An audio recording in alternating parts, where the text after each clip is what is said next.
Hi, I'm John Bazaar, Caveman's Man Cave. I have a project here that I thought some of you might be interested in. I have an Exmark zero-turn lawnmower, and got a minor problem with it. Um, it's broken down, and I need to fix it right away. So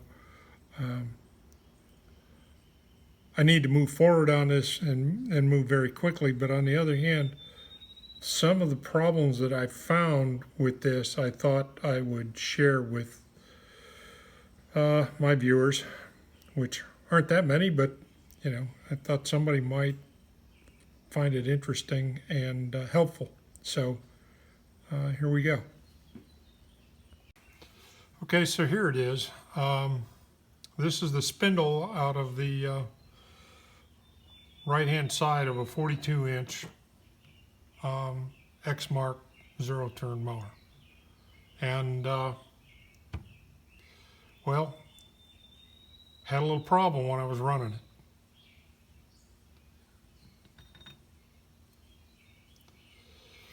Had a failure in a weld. And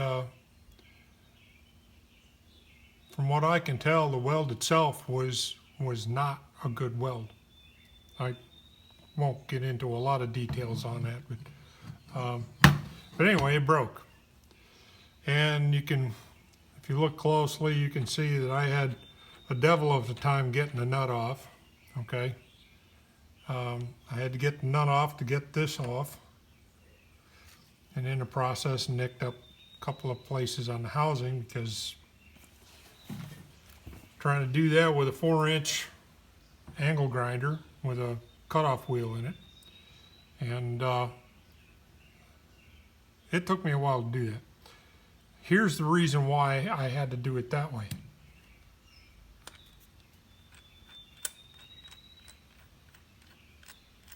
Okay, this is all right-hand thread, so if you try to use that bolt to turn this off, if this is tight, that bolt's loose and the bolt comes off.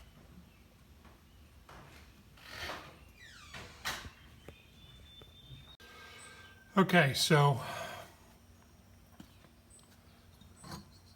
pulley broke off.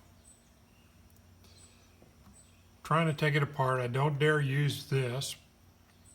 First off, it didn't do me any good. It just came loose. This came off and I couldn't get this off. Okay. Something, if you'll look carefully here, if you have to take this nut off, there's no way to get a grip on this end. And you have to get a grip on this to keep it from turning in order to get this end off. So I had to cut the nut and expand it. I took a nut splitter and squeezed it enough where it opened up and finally could get it off. Okay. So, yeah. There you go. That's the hub. Thought about just welding the hub back on and going back to town, but I'm pressed for time, so I bought a new pulley, which didn't come in time. This pulley's a little bit looser. Well, it was looser for a couple of reasons, but one of the reasons it's looser is it was looser than the original from the factory. But I put it all together, tightened it down. I had a little trouble getting that nut on, but anyway. Tightened it down, went out and mowed the lawn, and it lasted an hour. It wore everything out. It loosened up and wore everything out. I never apparently got it tight enough. I got it tight, but not tight enough. So it just spun ruined the nut. That was a grade 5 nut, not a grade 8. This, I doubt this was a grade 8. Chewed it all up, tore everything all up. So I'm back to, now what do I do? Okay. Do I buy another new pulley?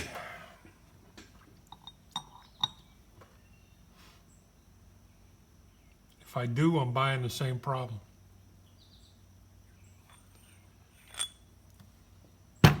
What I mean by that is, if you look closely, neither on the pulley, the old pulley, the new pulley, or the shaft,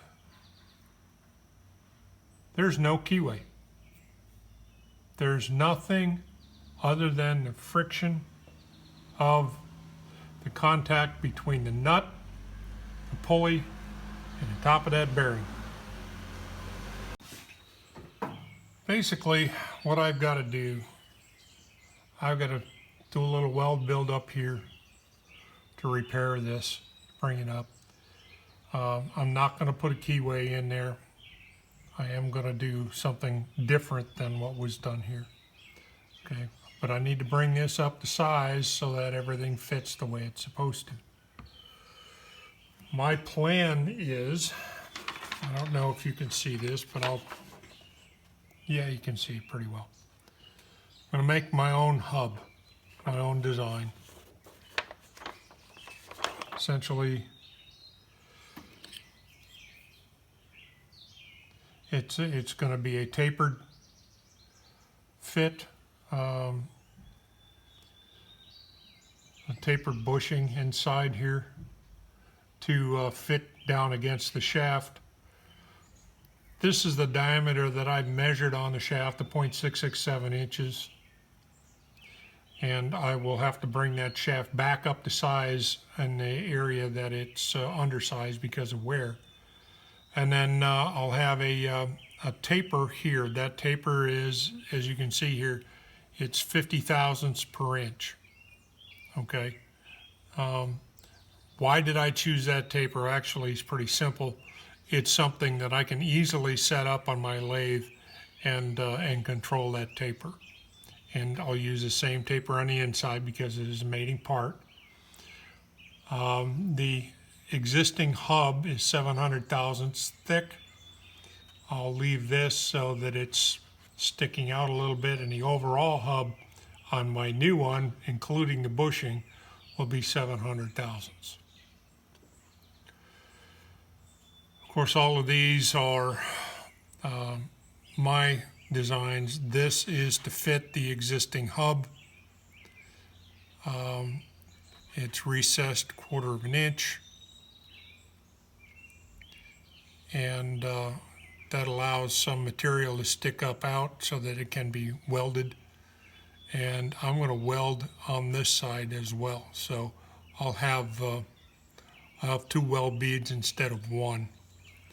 And this 1 3/4 diameter flange also gets the weld itself further out, and when I weld this side further out, and makes for a stronger joint because the torque on that part of, on that weld will be lower than the torque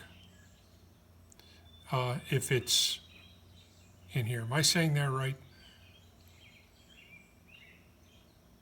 No, I'm not.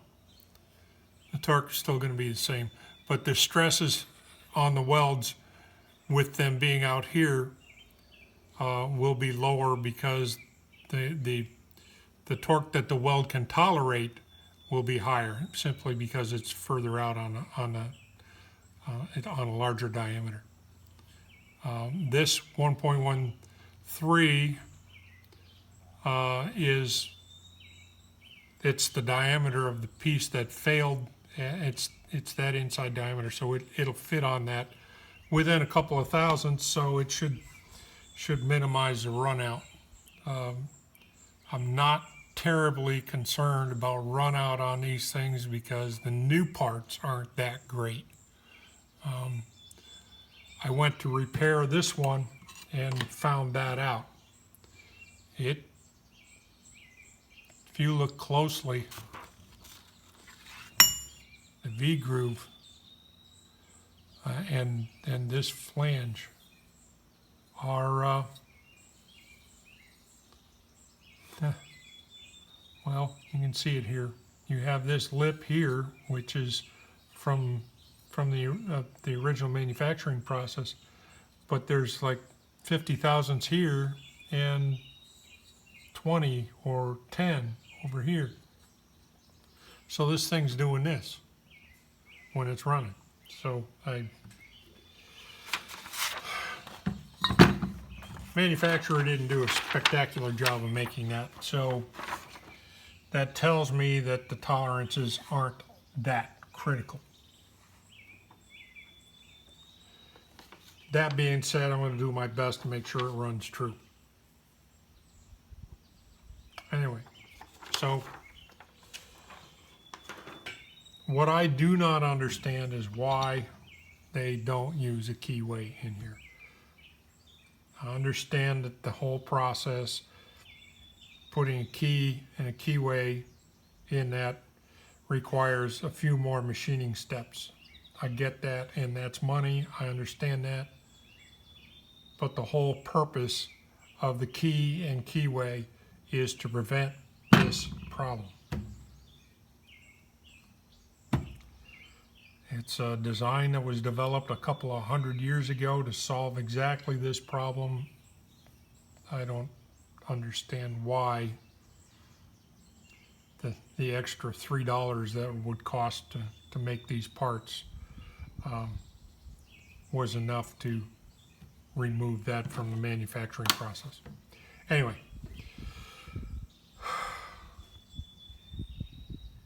so what I'm going to do is I'm going to make a hub with a tapered sleeve to clamp things down, so I have a lot of friction, a lot of force to hold that pulley where it's supposed to go.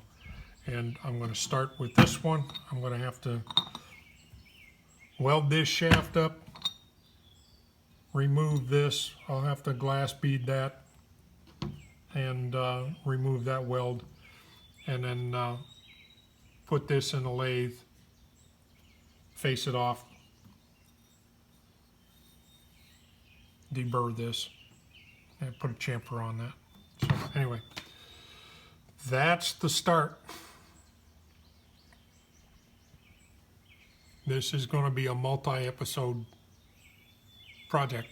It's going to take me pretty much all weekend to do it, so here we go.